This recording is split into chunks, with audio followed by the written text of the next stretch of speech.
Да лежали, там нельзя было пройти.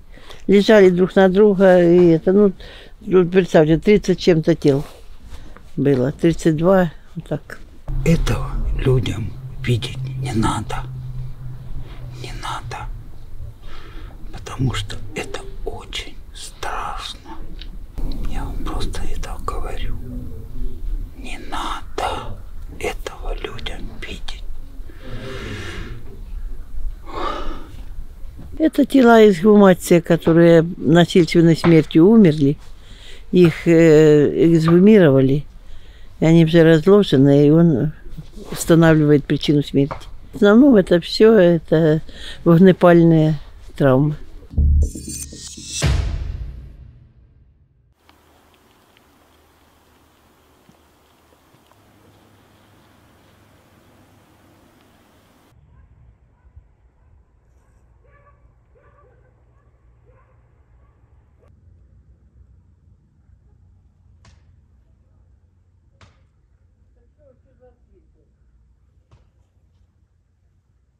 Ну, солдатами були різні ексцеси. Там, ну, був застрелений наш судмедексперт Здебський Федор Гаврилович.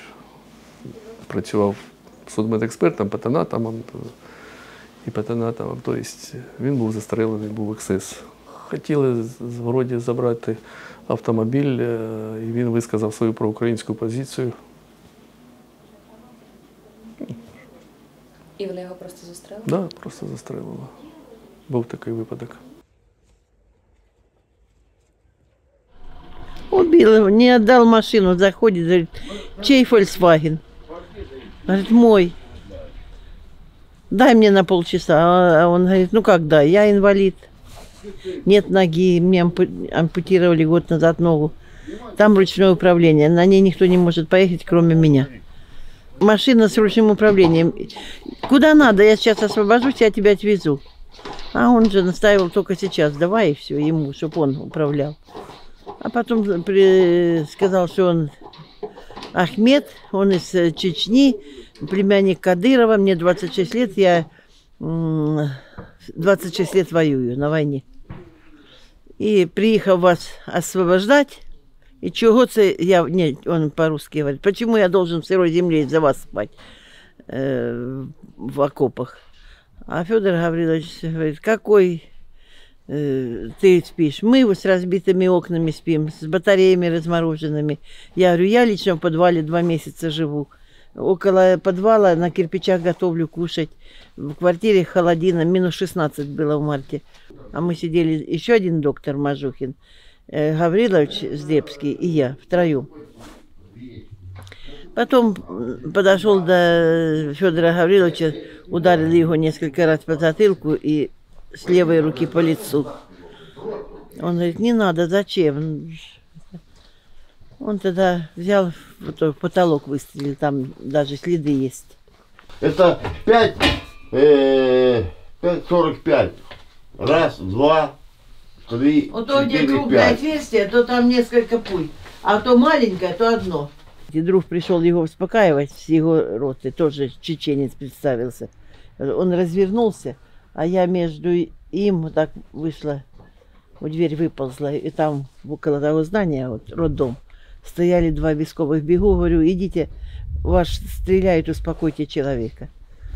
Это... Они побежали, правда, еще там 2 где-то взяли по дороге и прибежали сюда. А я же иду оттуда. А тем временем Мажухин, когда я выползла, оставался еще там. Он, говорит, разворачивается, а тебя нет у меня. А говорит, где та, что окна в нее разбитые? Говорит, да вышла она. Бежи за ней. И он, Мажухин, 3-й, который с нами сидел, побежал туда по направлению к центральному корпусу. А тут я иду с главврачом, уже военные побежали сюда, а мы с главврачом идем сзади. И Мажухин к нам навстречу. Ну и говорит, что идите там, Гаврилович это избивал, бил ногами, прикладом. Приходим, уже нигде никого нету, Гаврилович убитый лежит. Все. Вот так и закончилось. Вызвали следователей и начали писать объяснения. Все, так погиб наш. 45 лет медицинского стажа. Ведущий был судмедэксперт, районный судмедэксперт. 7-го он пролежал тут, положили его на стол, 8-го здесь, 9 мая праздник был, и 10-го его только забрали тело и повезли на Белгород, на вскрытие.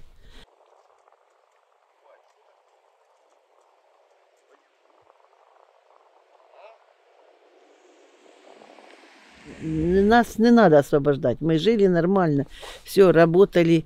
Я уже на пенсии, и Мажухин на пенсии, и Гаврилович был на пенсии. А работали, потому что было это такое время, что можно было работать. Война зненацька. И то я 20 апреля вышла. Еще стреляли, а мы уже вышли на работу, чтобы выписывать эти справки умерших. Ну, Як ви тут працювали? И падали на пол, и все. Стреляли, тут кассеты рвались, тут бабочки лежали, все было заминировано. Потом ходили саперы, тут расстреливали бабочки. Было очень тяжело. Идешь было по дороге, смотришь, раз это кассеты, то прислонишься куда-то. Это чудом просто остались живые, что это. И крыша, вон этот шифер сдвинулся. Настолько было сотрясение здания, что вон 3 шиферины до сих пор. Вон, видите? Вот тут. Вот. 3 шиферины надо еще прибить.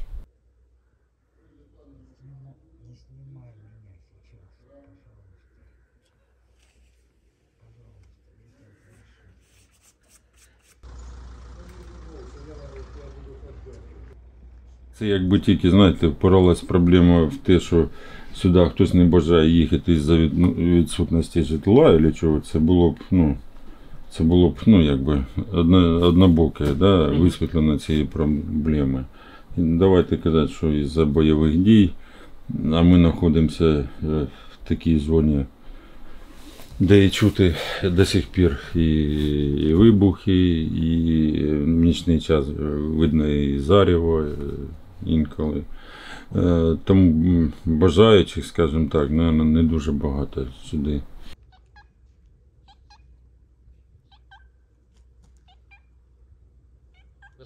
Да лежали, там нельзя было пройти.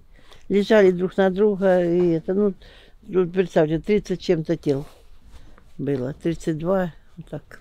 У вас такого здесь никогда не было? Не, у нас самое большее было 5-7 тел за день. Ну, такого, что... И оно все в мешках, все жара, конечно, гниль, вот это все, запах. Я просто не можу.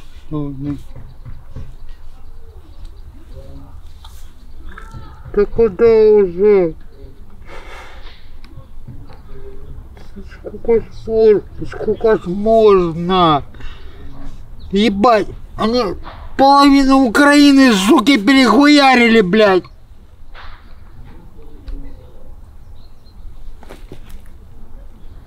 А кем вы тут работаете? Санитаром. Оттаскиваю, притаскиваю, скрываю.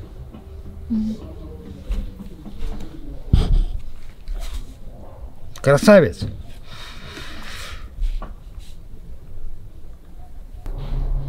Этого людям видеть не надо. Не надо. Потому что это очень страшно. Не надо.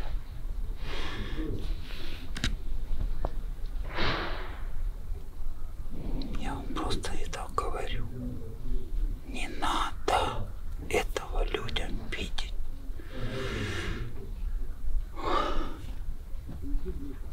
Ну, он расстроенный. Раскроет, а там человек лежит. Одно это гнильное состояние, все. Все, он, конечно, сильно к сердцу принимает. Вы знаете, я честно скажу, я очень много плакала. Мне было настолько жалко этих детей. Я посмотрю, там 40-42 года, думаю, боже, за что они погибают? Ну так это, паспорт. Русских сюда не привозили, только наших, украинских військових. Ми даємо приміщення. Військові, я не знаю хто, тому що це без нашої участі відбувається, привозять тіла загиблих бійців. І коли ми почали з'ясовувати, ви ж розумієте, що їм це теж дуже важко, тому що з'ясовується, що транспортування на судово-медичну експертизу, питання захоронення тіл загиблих бійців, це все лежить на командирі тієї частини, в якій загинув. Поки командир може бути, де він там, я ж не знаю, де вони знаходяться, йдуть бойові дії там, де вони знаходяться. Тому йому ще приходиться займатися цими питаннями. Тому виникає інколи проблема із-за того, що не встигають командири своїх підрозділів своїми бійцями займатися своєчасно. Тому накопичується. Дивіться, нам надали судово-медичного експерта, який займається питаннями цими. Судово-медичний експерт із особистої розмови, я зрозумів, що він володіє інформацією і стосовно тих командирів частин, з яких знаходяться. Тобто він має особисті контакти, і в зв'язку з цим це питання більше вирішується. І зрозуміло, що він вирішує питання по цивільним. Это тела эксгумации, которые насильственной смертью умерли. Их эксгумировали, и они уже разложены, и он устанавливает причину смерти. В основном это все это вогнепальные травмы. Сейчас приехал с Житомира коллега с судмедэкспертизы Житомирской. И это на 2 недели. Потом еще вроде бы еще один приедет на 2 недели, чтобы вот это разгрузить наш такой Тут столпотворение. 30 тел было. Уже лежали и по месяцу, и по 2, и вообще.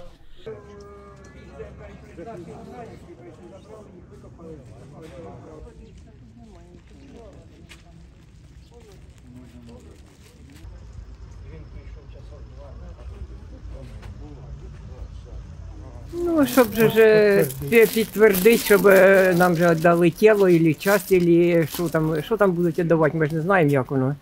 Що вони дають, щоб похоронити вже на кладбищі, щоб вже похоронити. Тому що похоронили під номером, бо вже на війні, тоді бомбіжки були, не розрішили ж туди, на ту сторону, ні на кладбищі, ні на що. Було ж на Поворотки, там, де всі похорони в лісі були.